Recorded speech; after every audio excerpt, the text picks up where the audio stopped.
Até a noite de ontem, o Amazonas havia registrado 11.838 mortes por Covid-19, de acordo com dados divulgados pela Fundação de Vigilância e Saúde. E nem mesmo o luto dos familiares parece suficiente para que a doença seja combatida de forma efetiva no estado. O primeiro caso de Covid no Amazonas foi o de Geraldo Sávio da Silva. Esse é o rosto da primeira vítima. Depois de um ano, é importante lembrar que todos os 11 mil não são apenas números, mas sim pessoas e famílias que tiveram as suas vidas alteradas. O número alarmante que transformou o estado do Amazonas em um dos mais afetados pela doença no país poderia ter sido evitado. A pandemia passa pelo Amazonas estabelecendo o luto. Personalidades da cidade, como Zezinho Correia e Clínge Araújo, entristeceram ainda mais a rotina e a obrigação de conviver com o vírus. Esta amazonense teve sua família devastada pela Covid após perder 3 filhos para a doença.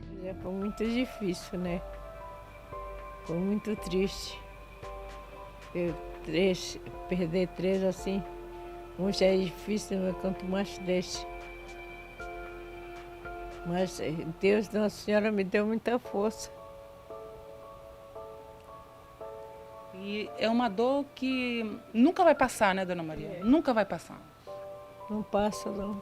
Os índices de mortes altas são justificáveis, principalmente pelo colapso que o Amazonas viveu no início do ano, que fez com que em apenas 2 meses de 2021 fossem registradas mais mortes por Covid que em todo o ano de 2020. A situação no estado ficou tão fora de controle que chegou a virar rotina. Filas para sepultamento nos cemitérios da capital, com os mesmos sofrendo para suprir a demanda da cidade. Além disso, até o sistema funerário da cidade ficou sobrecarregado, com o governo do Amazonas tendo que instalar câmaras frigoríficas nos hospitais, pois eles não conseguiam conter o avanço da doença no Amazonas, chegando até mesmo a instalar tapumes em volta das câmaras para tentar esconder o caos total. Até mesmo a subnotificação de casos foi cogitada em Manaus, pois uma cidade com média de 23 óbitos por dia chegou a bater quase 200 sepultamentos, sem que o aumento explosivo fosse de fato justificado. O governo do estado, inclusive, teve a sua parcela de culpa ao menosprezar a doença, o que ocasionou a falta de oxigênio em todas as cidades do estado, causando a explosão de óbitos que houve no estado entre janeiro e fevereiro. No pior dia da falta de oxigênio, pessoas morreram nos hospitais, sufocados pela falta do insumo, com as famílias correndo para empresas particulares para tentar garantir cilindros, apesar da falta do mesmo em toda a cidade.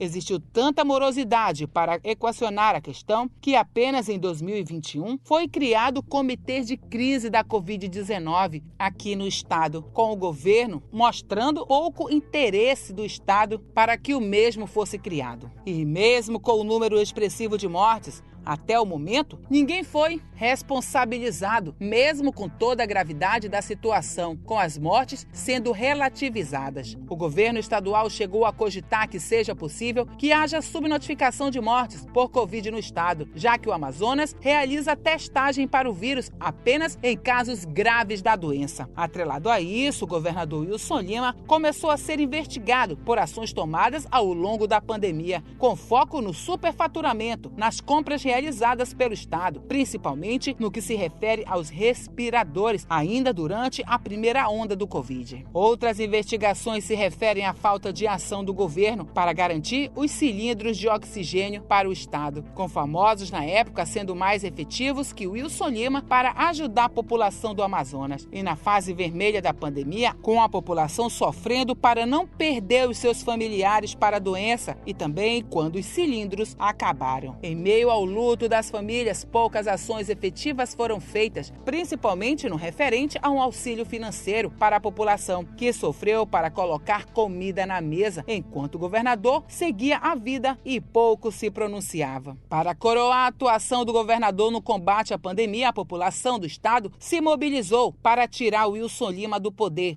insatisfeita com as ações tomadas por ele ao longo da pandemia. No último mês, diversas manifestações foram feitas, espalhadas pela cidade, pedindo o impeachment de Wilson Lima, que já acumula mais de 15 processos de cassação do seu mandato. Cabe ao povo jamais esquecer a dor causada pela doença, além de cobrar devidas punições aos responsáveis pelo Amazonas ser o estado com a maior letalidade do país para a Covid-19.